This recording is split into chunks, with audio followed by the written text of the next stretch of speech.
juga gaya pegas. Nah, tadi juga penjelasan tentang tujuan pembelajaran itu. Tolong yang di pinggir komisi.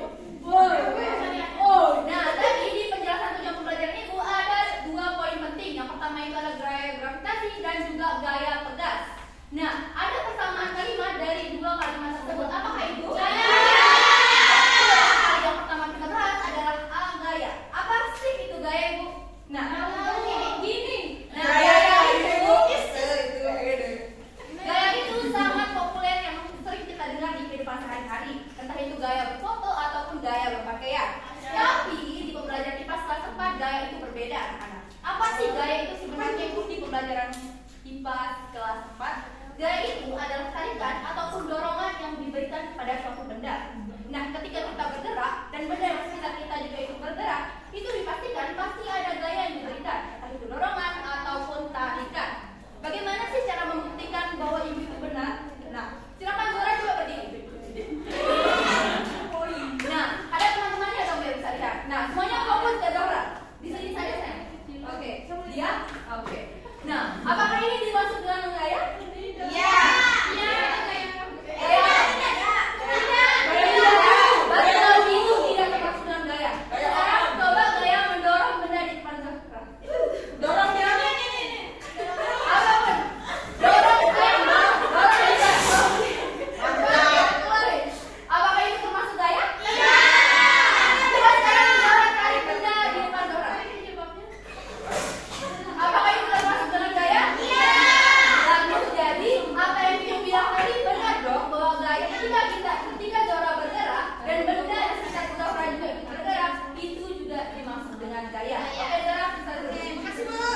Oke, tapi yang jadi pertanyaannya adalah apakah gaya itu hanya bersumber dari manusia yang memberikan dorongan atau tarikan saja? Tidak sekali. Coba perhatikan simulasi Ibu berikut. Ibu diam. Di sini Ibu punya benda. Lalu Ibu jatuhkan. Gaya. Belum. Nah, apakah itu termasuk dengan gaya? Gaya. Ya. Oh iya, kan Ibu tidak memberikan dorongan atau tarikan. Tapi benda itu kan gaya. Betul sekali. Nah, benda itu bergerak yang tidak memberikan tarikan ataupun dorongan. Itu yang disebut dengan gaya gravitasi. Nah, apa sih gaya gravitasi, Ibu? Gaya gravitasi itu adalah gaya tarik bumi yang menyebabkan benda yang memiliki massa atau berat itu dapat bergerak ke mendekati permukaan bumi. Nah, seperti bola tadi yang disimulasikan ya. Terus simulasi kedua, saya minta Happy maju.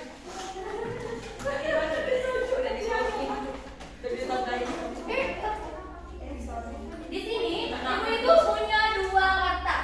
Sama bentuknya? Sama. Coba sekarang Happy pegang seperti ini, kiri dan kanan. Oke, coba kertas yang kanan Happy remas menjadi bulat. Oke. Nah, saat Ibu bilang 1, 2, 3, Happy jatuhkan secara bersamaan, oke? 1, iya dua-duanya 1, 2, 3. Apa yang terjadi? Apa yang kalian lihat dari Ibu? Apakah dia bersamaan jatuhnya? Ada yang tahu nggak kenapa sih kedua kertas tersebut bisa gravitasi? Ya, gaya gravitasi. Kan tadi 2 kertas itu beratnya sama, bentuknya juga sama. Tapi kenapa dia bentar dulu, Ibu belum selesai ya. Tapi kenapa dia itu bisa jatuh secara tidak bersamaan? Mungkin Happy bisa duduk lagi. Karena sudah diremas. Itu belum jawaban yang benar ya, walaupun jawabannya juga benar, tapi akan Ibu luruskan. Karena tadi di kertas yang belum diremas ini, dia itu bentuknya lebar. Jadi dia itu terkena hambatan udara yang lebih besar. Jadi saat dia melayang di udara, dia itu jauh lebih lambat saat jatuh. Nah, berbeda dengan yang sudah diremas, dia kan bentuknya lebih kecil, walaupun beratnya sama. Jadi hambatan udara yang diterima itu jauh lebih sedikit. Jadi dia itu dapatnya lebih cepat. Jadi paham tentang gaya gravitasi sekarang?